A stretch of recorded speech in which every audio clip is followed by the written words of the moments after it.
Hope you're enjoying your Tuesday so far. Of course, it is very hot out there right now. Triple-digit heat returned to Central Texas today. Look no further than the little temperature gauge there on the corner of your screen. But KXAN Chief Meteorologist Nick Bannin is putting into perspective just how late this really is for temperatures to get this high. Yeah, so fun fact, last year actually had the latest triple-digit day in Austin area history. That came well into October, but we're still on the later side of things with a triple-digit temperature here today.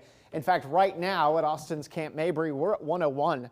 That may or may not be the official high today. We'll wait for that number. Sometimes the high can happen in between the hourly observations. So if at 1 p.m. it's 101, and then at 1:30 it goes to 103, and then by 2 it drops down again to 101. Then you eventually find out later in the day what the high temperatures were in between those hourly observations. The last time we had a triple-digit day in Austin at Camp Mabry was September 5th, a full 18 days ago. But today's triple-digit high makes it 22 triple-digit days this year. A typical year has 29 in Austin, so we're still going to end the year with fewer triple-digit days than normal. What was the latest final triple-digit day ever?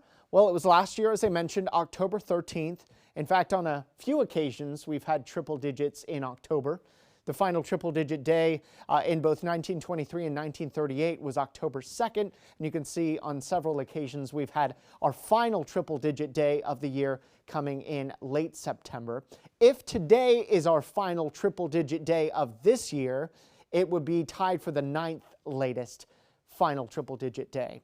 Here, just looking at the last 5 years, you can see when our final triple-digit days have come, and with the exception of 2022 in August, they've all come pretty late. Our typical final triple-digit day is at the end of August, so 4 out of 5 of the last years have had way later than normal triple-digit days, continuing into now the fall.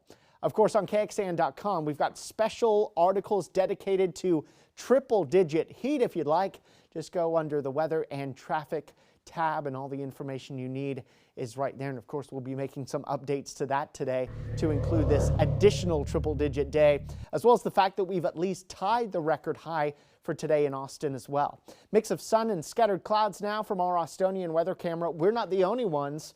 Abilene at 101, Laredo at 100. Still, a lot of us in Texas are way above normal for this time of year. This heat coming just ahead of our cold front, which is on the way into central Texas tomorrow. A little hard to spot the front just based on rain alone, but we're starting to see some showers and storms forming ahead of the front there just to the west of Dallas. So this is our cold front that's going to be moving through central Texas tomorrow, likely getting to Austin around the middle of the day, providing at least some opportunity for rain. There's even a tiny shower or storm chance this evening, those chances at 10% or less. And then as we head through the morning tomorrow, our rain and storm chances start to bubble up. But bear this in mind, not all areas will see rain tomorrow. We think a little more than half of the area will, call it a 60% rain chance. Highest rain coverage will be in the hill country mid to late morning. And then as these showers and storms approach the metro, there may be some holes in the rain that develop that mean that some neighborhoods get it and some miss out.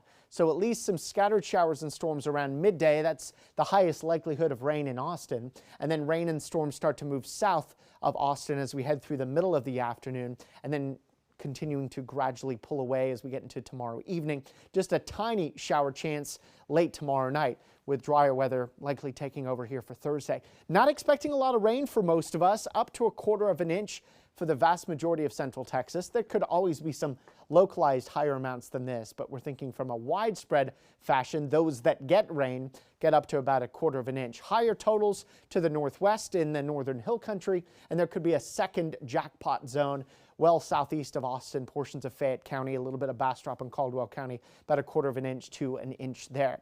So not a lot of rain coming with this, but at least it's something. Increasing clouds tonight, we're down to 77. Just a 10% rain chance overnight. Rain chances at 60% here tomorrow with scattered showers and storms. We'll go with a high of 91.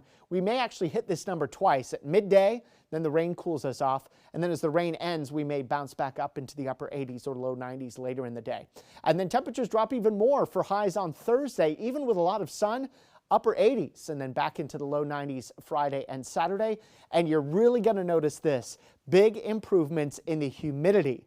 After a very humid, borderline oppressive start to the day tomorrow, humidity will be dropping tomorrow evening, continuing to drop during the day on Thursday. And as we get into Friday, we'll be in that comfy category and staying there for much of the weekend. Here's a look at our first warning weather 7-day forecast. So scattered showers and storms, yes, for some of us, but relief from the heat and humidity for all of us. Upper 80s Thursday, low 90s, then Friday through the weekend into early next week. Just a tiny rain chance Thursday morning and another 10% rain chance on Tuesday, which is the final day of September.